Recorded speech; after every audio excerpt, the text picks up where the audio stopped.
चला नमस्कार जय मित्रांनो. आज आपण 2022 या सालातील हिस्ट्रीचे कंबाईंड परीक्षा म्हणजे गट ब मध्ये आलेले प्रश्न बघणार आहोत इतिहासाचे. फक्त गट ब मधले. ओके, इतिहासाचे प्रश्न बघतोय. यामध्ये पहिला प्रश्न जो आहे, भारताच्या दळणवळण क्षेत्राच्या विकासाविषयी खालीलपैकी कोणती विधाने बरोबर आहेत. म्हणजे विधाने बरोबर सांगितलेत, योग्य काय आहे ते आपल्याला निवडायचं यामध्ये. यामध्ये पहिला प्रश्न जो आहे, पहिला ऑप्शन जो सांगितला आहे तो आहे सार्वजनिक बांधकाम खाते म्हणजे पीडब्ल्यूडी लॉर्ड डलहौसीच्या काळात निर्माण केले गेले. बरोबर आहे. 1854-55 मध्ये याची स्थापना ही करण्यात आली. त्यानंतर लॉर्ड कॉर्नवॉलिस आणि जॉन शोरच्या काळात रस्त्याच्या बांधकामास मोठी चालना ही मिळाली. आता लॉर्ड कॉर्नवॉलिस आणि जॉन शोर हे गव्हर्नर जनरल होते. 1786 नंतर त्यांचा कार्यकाळ चालू होतो. म्हणजे त्याच्या 60 वर्षांनंतर पीडब्ल्यूडी खातं सुरू झालं डलहौसी कालखंडामध्ये. म्हणजे रस्ते बांधणी तिथून पुढे जास्त प्रमाणात व्हायला सुरुवात झाली होती. त्यामुळे कॉर्नवॉलिस शोर यांच्या काळात रस्ता बांधकामास मोठी चालना मिळाली असं म्हणणं चुकीचं राहील. पण यांच्या कालखंडामध्ये काय झालं होतं, कायदा व सुव्यवस्था सुव्यवस्था यावरती सगळ्यात जास्त प्रमाणामध्ये लक्ष हे केंद्रित केलं गेलं होतं. त्यामुळे त्याचं महत्व त्या अनुषंगाने महत्वाचं आहे. ओके. त्यानंतर नेक्स्ट सी नंबर, रेल्वेच्या सुरुवातीच्या काळात ब्रॉडगेज मार्ग बांधण्यात आला. आता ब्रॉडगेज सुरुवातीच्या टप्प्यामध्ये फक्त ब्रॉडगेज चाललं का सगळीकडे, नाही.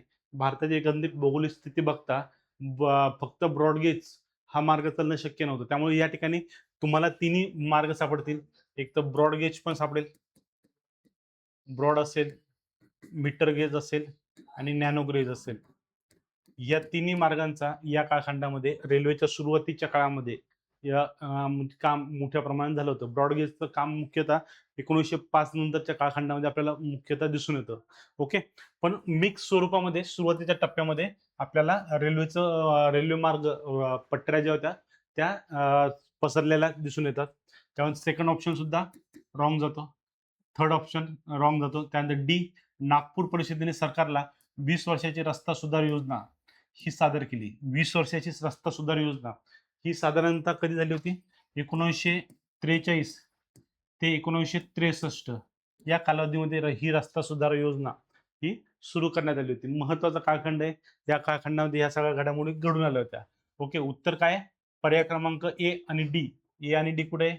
यस, ए आणि डी म्हणजे उत्तर क्रमांक 2 हे त्याचं उत्तर असणार आहे.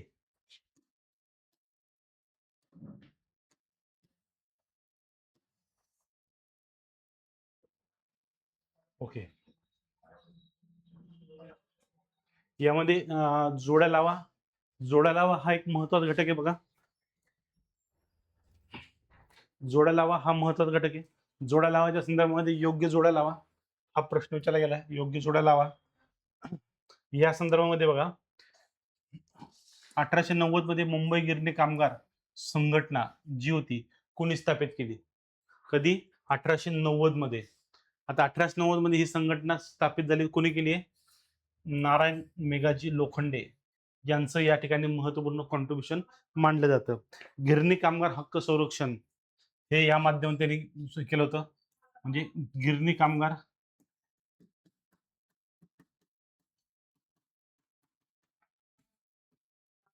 हक्क संरक्षण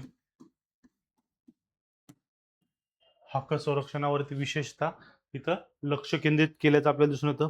father of Indian worker movement, भारतीय कामगार चळवळीचे प्रणेता काय? भारतीय कामगार चळवळीचे प्रणेते म्हणून नारायण मेघाजी लोखंडे यांना ओळखलं जातं. दुसरं, अहमदाबाद टेक्सटाईल लेबर असोसिएशन ची स्थापना 1918. अहमदाबाद आंदोलन लक्षात असेल सगळ्यांना. कोणाच्या काळात कोणी सुरू केलं होतं, त्यामध्ये कोणाचा रोल होता? तो कोणाचा होता? महात्मा गांधींचा होता. महात्मा गांधींनी 1918 मध्ये अहमदाबाद टेक्सटाईल लेबर असोसिएशनची स्थापना ही केली होती. पहिल्यांदा गांधींचं अहमदाबाद मधील जे मिल कामगार होते, या मिल कामगारांच्या आणि जे मिल मालक होते यांच्यामध्ये मध्यस्थ म्हणून त्यांनी भूमिका यामध्ये बजावली होती. त्यामुळे त्यांचं कॉन्ट्रिब्युशन महत्वाचं मानलं जातं.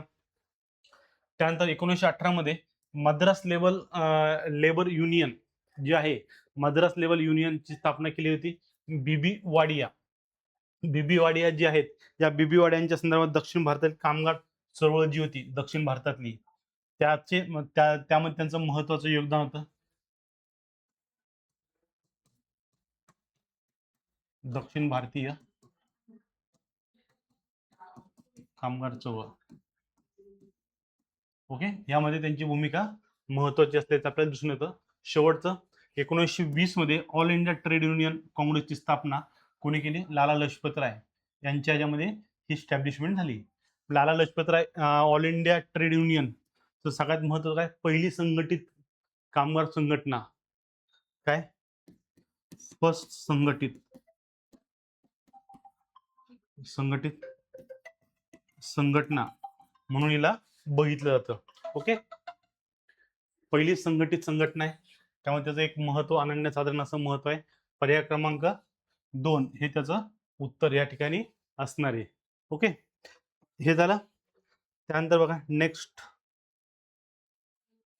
28 नंबरचा प्रश्न आहे. आता 28 नंबरच्या प्रश्नामध्ये सुद्धा आपल्याला बऱ्याचशा गोष्टी दिसून येतील बघा, म्हणजे रिपीट होणारे प्रश्न सगळे. एमपीएससीचं काही क्षेत्र काय आवडतेत, म्हणजे कामगार चळवळ आवडतीये, काँग्रेस आवडतंय, 28-57 उठाव आवडतंय, म्हणजे त्याला ते सोडू शकत नाही. त्यावरती तुम्हाला कशा स्वरूपात प्रश्न हे विचारले जाणारच. ओके, काँग्रेस अधिवेशनाचे स्थळ व त्यांच्या अध्यक्षांच्या नावाच्या जोड्या ज्या आहेत त्या आपल्याला इथं दिलेल्या आहेत. मग ह्या जोड्या कोणकोणत्या आहेत? काँग्रेसचं पहिलं अधिवेशन जे होते कोण होतं? योमेशचंद्र बॅनर्जी. लहान मुलाला म्हणजे सुरुवात केली अभ्यासाची त्याच काळामध्ये तुम्हाला समजून जातं की पहिले अध्यक्ष कोण होते? योमेशचंद्र बॅनर्जी. हे कोण होते? मुख्यतः एनआरआय होते. कोण होते? एनआरआय. त्यांचं अजून कॉन्ट्रिब्युशन काय होतं महत्वाचं? इंडियन असोसिएशनच्या स्थापनेमध्ये सुद्धा यांची भूमिका महत्वाची होती दादाभाई नौरोजी सोबत. जे दादाभाई नौरोजी सोबत जे इंडियन असोसिएशन स्टॅब्लिश झाले होते 1866 मध्ये लंडनमध्ये, या संघटनेमध्ये व्योमेशचंद्र बॅनर्जी यांनी सहकार्य दादाभाई नौरोजींना केलं होतं. तसंच मग दादाभाई नौरोजी सोबत त्यांनी ब्रिटिश इंडिया कमिटी जी स्टॅब्लिश झाली होती 1889 मध्ये, या कमिटीमध्ये सुद्धा त्यांनी सहभाग नोंदवला होता दादाभाई नौरोजी सोबत, आणि त्यांच्या सहकार्याने दादाभाई नौरोजी ब्रिटिश पार्लमेंटमध्ये सुद्धा पोहोचले होते.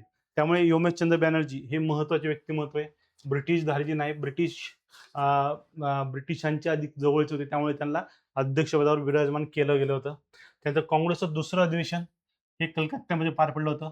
अध्यक्षपद कोणाकडे होतं? दादाभाई नौरोजी. दादाभाई नौरोजी, योमेशचंद्र बॅनर्जी महत्वाचे व्यक्तिमत्व आहे. कारण का? आता दादाभाई नौरोजींचं बघा, भारतातले असले बॉम्बे असोसिएशन 1852 मध्ये त्यांनी राजकीय अधिकारासंदर्भामध्ये पहिल्यांदा आपल्या मागण्या समोर ठेवल्या होत्या बॉम्बे असोसिएशनमध्ये.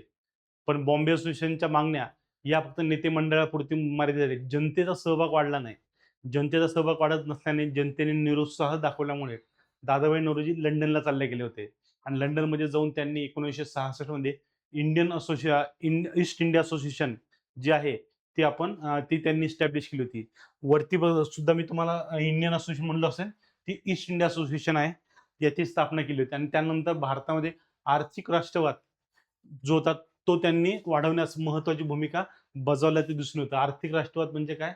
ब्रिटिशांनी भारतातलं जे शोषण केलं त्याच्या विरोधात भारतीयांना संघटित करण्याचं काम या दादाभाई नौरोजींच्या ड्रेन ऑफ वेल्थ जी थेरी होती, या थेरीतून समोर यायला सुरुवात झाली होती. म्हणजे भारतीय संपत्तीचं बहिर्गमन हा त्यांनी मोठ्या प्रमाणात प्रबंध हा प्रसिद्ध केला होता, आणि त्यामुळे मोठ्या प्रमाणामध्ये भारतीयांचं समर्थन मिळालं, आणि भारतीयांचे सुद्धा डोळे दादाभाई नौरोजींच्या या रिसर्चमुळे समोर आले होते. त्यामुळे दादाभाई नौरोजी महत्वाचे आहेत, आणि ते कुठे होते?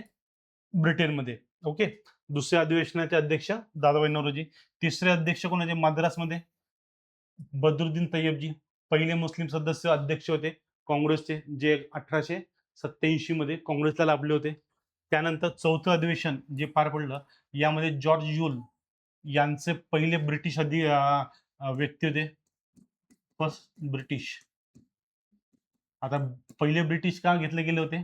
त्यात सगळ्यात महत्त्वाचं कारण काय होतं, की ह्यामध्ये ब्रिटिशांची नाराजगी ही 87 पासून यायला सुरुवात झाली होती काँग्रेस विरोधामध्ये. लॉर्ड डफरिन जे होते, ते काँग्रेसच्या विरोधात सतत काय टिप्पणी हे करत होते. त्यामुळे यातनं मार्ग काढण्यासाठी आणि त्यांचा ब्रिटिशांचा राग कमी करण्यासाठी मग आता भारतीयऐवजी कोणाला अध्यक्षपद दिलं? जॉर्ज जूल यांना अध्यक्षपद सोपवलं गेलं आणि जॉर्ज जूलला अध्यक्षपद दिलं. त्यामुळे झालं काय, ब्रिटिशांना अलाहाबादमध्ये म्हणजे काँग्रेसला अलाहाबादमध्ये अधिवेशन घेणं थोडंसं सोपं झालं. ओके. असे हे ह्या होत्या. त्यामुळे पहिल्याची जो काय 3 उत्तर आहे, दुसऱ्याचं 4 आहे, तिसरं जे आहे तिसऱ्याचं 2 आहे, पर्याय क्रमांक 2 हे त्याचं उत्तर ए आहे. ओके. आणि चौथ्याचं उत्तर 1 आहे. ठीक आहे. आलं लक्षात येतं तुम्हाला सगळ्यांना? काही एक अवघड नाहीये. सगळं सोपं आहे या ठिकाणी. आपल्याला फक्त अवघड वाटतंय. त्यामुळे आपण त्याला थोडंसं दूर राहण्याचा प्रयत्न करतो त्यापासून. ओके. 1847 मध्ये मुंबई बंदर कापूस उत्पादन करणारे विभाग यांना जोडणारी रेल्वे सुरू करावी अशी मागणी प्रथम कोणी केली? आता ही मागणी कोणी केली? त्यामध्ये सगळ्यात महत्त्वाचं ब्रिटिश अधिकारी ब्राईट यांचा समावेश यामध्ये केला जातो. त्यांनी सगळ्यात अगोदर मागणी केली, बाबा 2 बंदरांना जोडणारा एक रेल्वे सेवा जी आहे ती सुरू केली जावी, जेणेकरून आपल्याला अधिक फायदा त्यामध्ये प्राप्त होईल.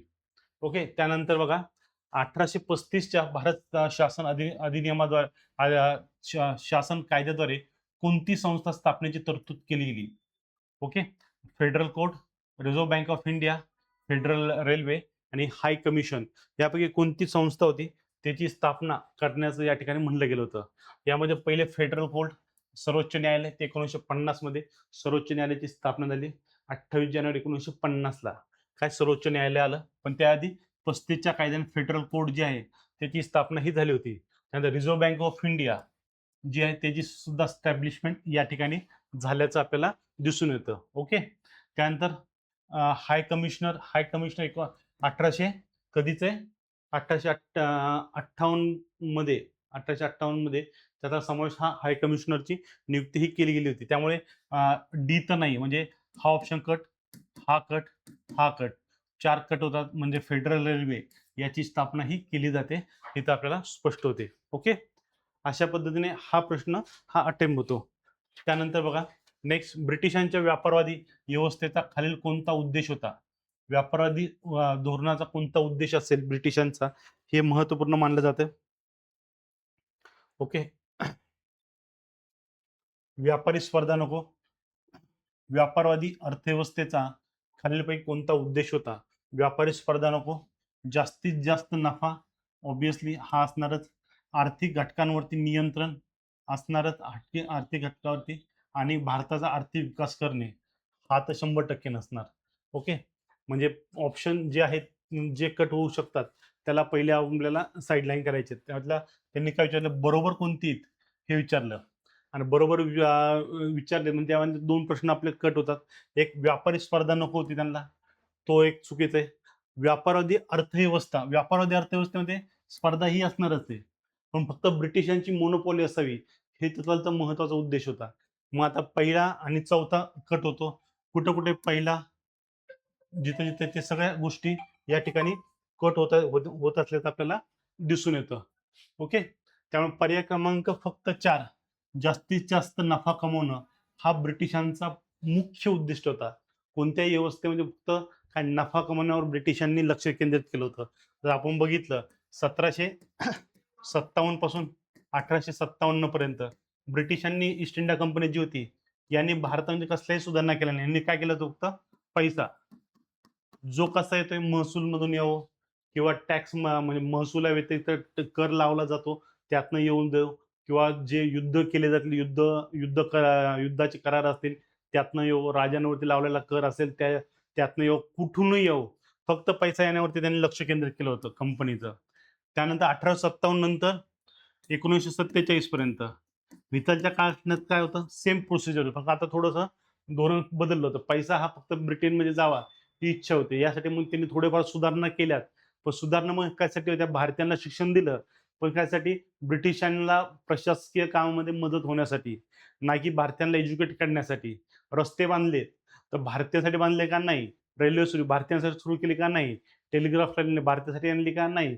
ब्रिटिशांचा दळणवळण व्यवस्थित व्हावं, वेगाने कोणताही माल पोर्टपर्यंत पोहोचवावा, या अनुषंगाने ब्रिटिशांनी या सगळ्या सुविधांची सुरुवात केली होती. मुख्य उद्देश काय होता, जास्तीत जास्त नफा हा ब्रिटनमध्ये जावा, हा इथलचा उद्देश हा ठेवला गेला होता. ओके. त्यानंतर नेक्स्ट क्वेश्चन. डॉक्टर भाऊदाजी लाड कशाचे पुरस्कर्ते होते. आता पुरस्कर्ते कशाचे होते. श्री वृद्धाश्रम, सामाजिक भेदभाव, ख्रिस्ती धर्म, विधवा पुनर्विवाह.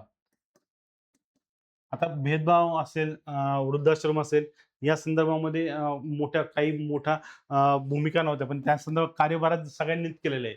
पण सगळ्यात महत्त्वाचं काम विधवा पुनर्विवाह संदर्भामध्ये त्यांचं काम महत्त्वाचं मानलं जातं. म्हणजे जेवढे समाज सुधारक असेल, महिलांच्या संदर्भामध्ये महिलांचं विधवा पुनर्विवाह असेल, विवाह शिक्षण असेल, या संदर्भात त्यांच्या भूमिका या खूप सडेतोड पद्धतीने समाज सुधारकांनी वटवल्याचं आपल्याला दिसून येतं.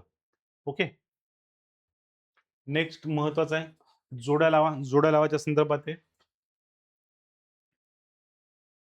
त्यानंतर योग्य पर्याय निवडा असे आचार्य बाळशास्त्री जांभेकर यांनी कशाचे हे ख्रिस्ती मिशनऱ्यांच्या ताब्यात गेलेल्या श्रीपाद शेषाद्री परळीकर जे आहे यांचे शुद्धीकरण करण्यावरती भर दिला. ओके, बरोबर. त्यानंतर दुर्गाराम मच्छाराम, दादोबा पांडुरंग तरखडकर सुरत येथे मानव धर्म सभेची स्थापना केली. बरोबर, मानव धर्म सभा कोणी स्टॅब्लिश केली. ॲनी बेझंट जे आहेत त्यांनी सेंट्रल हिंदू कॉलेज स्टॅब्लिशमेंट केली काशीमध्ये. केशवचंद्र सेन नॉर्मल स्कूल व व्हिक्टोरिया इन्स्टिट्यूटची स्थापना ही त्यांच्या माध्यमातून ही केली गेली. पर्याय क्रमांक 2 हे तिथं उत्तर हे असणार आहे. महत्वाचं आहे, लक्ष ठेवायचं आपल्याला या सगळ्या गोष्टींवरती. छोटे छोटे प्रश्न आहेत, आपल्याला ह्या संदर्भातल्या फॅक्च्युअल बाबी माहीत असणं गरजेचे आहेत आणि ह्याच्या संबंधातील प्रश्न आपल्याला रिपीट होताना सुद्धा दिसून येतात. ओके. त्यानंतर नेक्स्ट 34वा प्रश्न. संथाळांच्या उठावाबाबत खालीलपैकी कोणती विधाने चुकीची आहे. चुकीची विधाने शोधायची. आता बरोबर शोधतो. आता बरोबर शोधायचं, चूक काय आहे ते आपल्याला या ठिकाणी शोधायचं आहे. संथाळांच्या आर्थिक शोषणाची माहिती पंजाब रिव्ह्यू मध्ये आलेली आहे. पंजाब रिव्ह्यू मध्ये आलेली आहे अशी असं हे पहिलं स्टेटमेंट आहे. ओके. त्यानंतर पहिलं स्टेटमेंट चूक, संथाळांनी सत्याचे राज्य स्थापन करण्याचा निर्णय हा घोषित केला होता. बरोबर. त्यानंतर संथाळांचा पुढारी कान्हू विश्वासाने पकडला गेला, हे चुकीचं आहे. ओमॅली या अधिकाऱ्याने संथाळांच्या चकमकीचा वृत्तांत दिला आहे. बरोबर आहे. पर्याय क्रमांक काय, ए आणि सी विधाने काय चूक आहे. ए आणि सी ही उदाहरणं चुकीची या ठिकाणी म्हटली गेलेली आहे. ठीक आहे. संथाळांचा उठाव जो होता तो 1855 ते 56 मध्ये हा उठाव पार पडला होता. आणि ह्यामध्ये सिद्धू कान्हू कोण होते, नेतृत्व सिंधू व कान्हू यांनी याचं नेतृत्व जे आहे निभावल्याचं आपल्याला दिसून येतं. त्यामुळे महत्वाचा संथाळांचा उठाव हा महत्वाचा 1857च्या उठावाच्या आधी संथाळाचा उठाव हा जो होता तो पार पडल्याचं आपल्याला दिसून येतं. ओके. नेक्स्ट क्वेश्चन महत्वाचा आहे.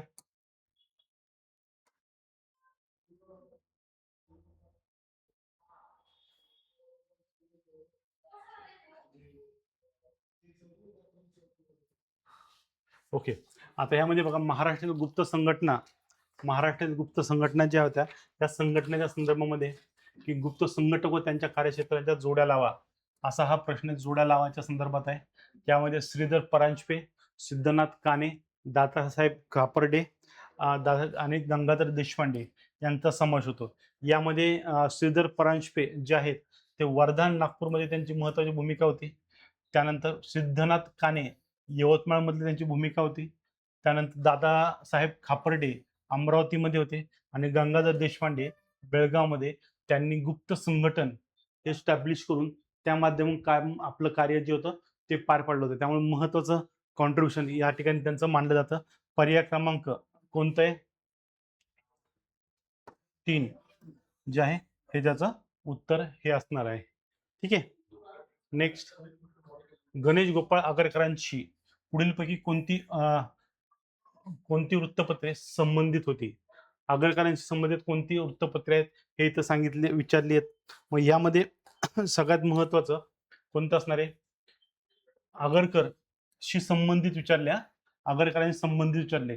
केसरी आणि मराठ्यांचे ते सोबत त्यांनी काम केलं होतं पहिल्या टप्प्यामध्ये 1882 मध्ये केसरी आणि मराठा आले होते. त्याचे संपादक म्हणून आगरकर काम करत होते. त्यानंतर वराड समाचार आणि नंतर सुधारक या सगळ्या संघटनेचे त्यांनी काय केलं होतं? काम वृत्तपत्रांचं त्यांनी काम केल्याचं आपल्याला दिसून येतं. प्रारंभिक टप्प्यामध्ये वराड समाचारमध्ये होते. केसरी व मराठामध्ये नंतर कार्य केलं. टिळकांसोबत केलं. मराठाचे जे संपादक म्हणून त्यांनी काम केलं होतं आणि नंतर सुधारक नावाचा वृत्तपत्र गोपाळ गणेश आगरकरांनी लावलं होतं, आणलं होतं. गोपाळ गणेश आगरकरांचं वैशिष्ट्य काय होतं? त्यांच्या जिवंतपणामध्ये त्यांची काय केलं होतं? प्रेतयात्रा काढली गेली होती सगळ्यात महत्वाची. आणि सुधारक सुरू करण्याचा उद्देश काय होता?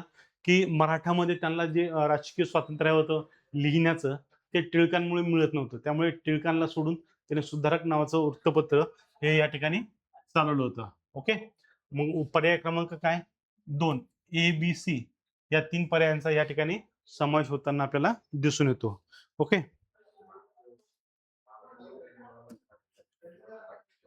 ओके. खालील विवरणावरून व्यक्ती ओळखा. महत्वाचं आहे.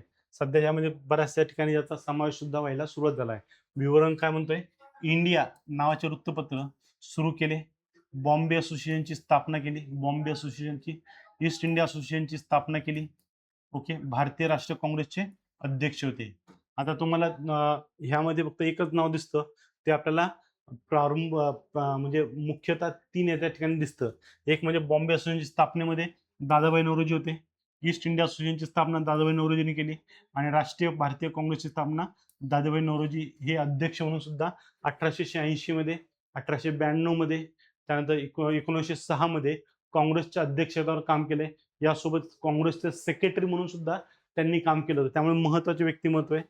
गोपाळ कृष्ण गोखले हे मॉडरेट होते. फिरोजशाह मेहता आणि दिनशा वाचा हे प्रत्येक जण काँग्रेसचे अध्यक्ष पदावर त्यांनी काम केलं होतं. काँग्रेसच्या स्थापनेत त्यांची भूमिका महत्वाची मानली जाते. आता इंडिया नावाचं वृत्तपत्र सुद्धा कोणाचं? दादाभाई नौरोजींचं असल्याचं आपल्याला दिसून येतं. ओके.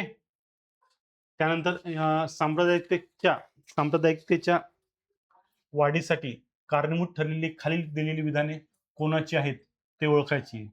आता सांप्रदायिकतेच्या संदर्भात विधानं कोणा संदर्भात आहे? सांप्रदायिकता म्हणजे काय? हिंदू मुस्लिम जे कोणी करत होतं त्या काळामध्ये, त्या संदर्भामध्ये सगळ्यात महत्वाची भूमिका कोणी कोणी घेतल्यात त्यांची नाव आपल्याला सांगायचे. त्यांनी नाव सुद्धा यामध्ये दिली. हिंदू व मुस्लिम ही दोन्ही राष्ट्रे असून ती विरोधी राष्ट्रे आहेत. काय? विरोधी राष्ट्रे आहेत. दोन्ही राष्ट्र असून ती विरोधी राष्ट्र आहेत असं म्हटलं गेलं.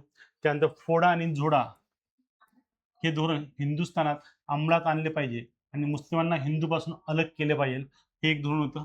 सी, महात्मा गांधींची सविनय कायदेभंगाची चळवळ भारताच्या पूर्ण स्वातंत्र्याकरिता नाही, परंतु भारतीय मुसलमान हा हिंदू महासभेच्या वर्चस्वाखाली आणण्यासाठी आहे, हे तो स्पष्ट केलं. भारताला मातृभूमी मानणाऱ्या भारत देश आहे. भारताला मातृभूमी मानणाऱ्यांचा भारत हा देश आहे, असं स्टेटमेंट कोणी कोणी म्हणलंय? आता पहिलं स्टेटमेंट जे आहे सर सय्यद अहमद खानचं आहे. हिंदू व मुस्लिम हे दोन्ही राष्ट्र असून हे विरोधी राष्ट्र आहेत, हे सर सय्यद अहमद खान म्हणले. त्यानंतर फोडा व जोडा हे धोरण हिंदुस्थानच्या अंमलात आणले पाहिजे, मुस्लिमांना हिंदूपासून अलग केले पाहिजे, हे कोण म्हणलं? प्राचार्य बेग. त्यानंतर महात्मा गांधींच्या सविनय कायदेभंगावरती टीका केलेली कोण होतं? मोहम्मद अली जिना. आणि भारताला मातृभूमी मानणाऱ्यांचा भारत देश कोण होतं? विदा सावरकर. ओके. विनायक दामोदर सावरकर यांचा समावेश आपल्याला या ठिकाणी दिसून येतो. ओके. पर्याय क्रमांक 2 हे त्याचं उत्तर असणार आहे. स्टेटमेंट बेसिस तुम्हाला स्टेटमेंट माहित असावे. आता ह्यासाठी आपल्याला स्टेटमेंट सगळीकडे सापडणार आहे का?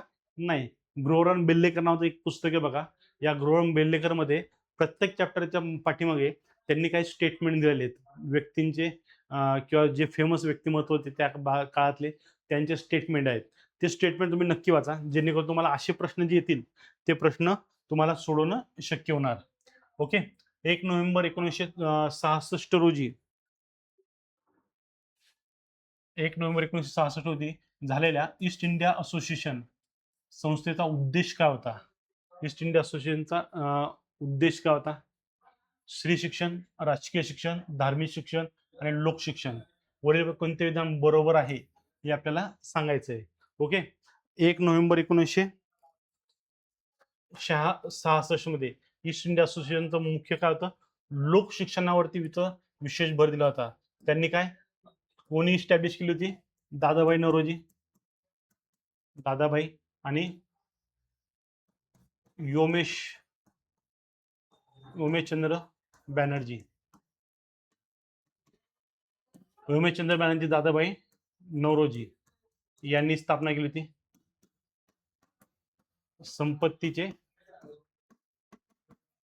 बहिर्गमन या ठिकाणी आल्याचं आपल्याला दिसून येतं. संपत्ती बहिर्गमन हा महत्वाचा घटक या ठिकाणी आपल्याला दिसून येतो. त्यामुळे महत्वाचा घटक होता हा इथलचा.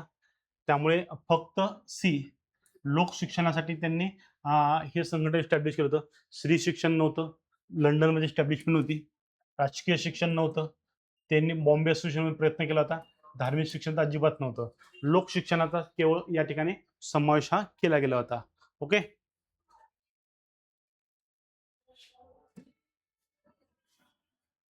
त्यानंतर बॉम्बे प्रेसिडेन्सी असोसिएशन.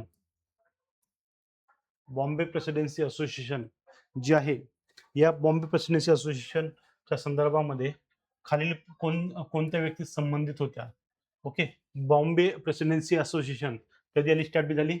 1884 मध्ये. या काळामध्ये आगरकर जे होते राजकीय कामामध्ये नव्हते, सामाजिक कामामध्ये त्यांनी स्वतःला गुंतवलेले होते. त्यामुळे आगरकर जे आहे ते पहिल्यांदा डिलीट होऊन जाईल. कुठं कुठं ए आहे डिलीट, ए आहे का डिलीट, म्हणजे 2 पर्याय राहतात. 2 पैकी आता फिरोजशाह मेहता बॉम्बे प्रेसिडेन्सीमध्ये समाविष्ट होते. बी हे ऑप्शन आहे. तर पर्याय क्रमांक 2 हा उत्तर असणार. फिरोजशाह मेहता, बद्रुद्दीन तय्यबजी आणि न्यायमूर्ती तेलंग या तिघांचा समावेश हा बॉम्बे प्रेसिडेन्सी असोसिएशन मध्ये असल्याचं आपल्याला दिसून येतो. त्यामुळे आपल्याला इथपर्यंत जे प्रश्न आलेत 2022 मध्ये जे प्रश्न आलेत, ह्या 22चं प्रतिबिंब आपल्याला 23च्या पेपरमध्ये दिसतं आणि ह्यातनं बरेचसे प्रश्न 23 मध्ये आल्याचं सुद्धा आपल्याला दिसून येतं. 23च्या प्रश्नातून 24चा पेपर दिसतो आपल्याला. त्यातून 2-3 प्रश्न हे डायरेक्टली मागच्या वर्षीच्या पेपरमधनं येतात. 24चं प्रतिबिंब आपल्याला 25 मध्ये दिसतं. 25 मध्ये तसेच काही प्रश्न आपल्याला आलेले दिसतात. आता ऑब्व्हियसली 26 मध्ये सुद्धा 25चा पेपर चांगला करून जायचा, जेणेकरून 26 मध्ये सुद्धा आपले 2-3 प्रश्न आपल्या हातामध्ये येतील, याची पूर्ण काळजी करायची आहे. ओके. आता आपण 2022चा पेपर बघितला. या संदर्भात काही अडचण नसेल, प्रश्न असेल तर तुम्ही नक्की विचारा. हे आपण आपले तुमचे प्रश्न नक्की सोडवले जातील आणि 26चा पेपर सुद्धा त्या अनुषंगाने तयारी ही आपल्याला करायची आहे. ठीक आहे. चालेल. थँक्यू.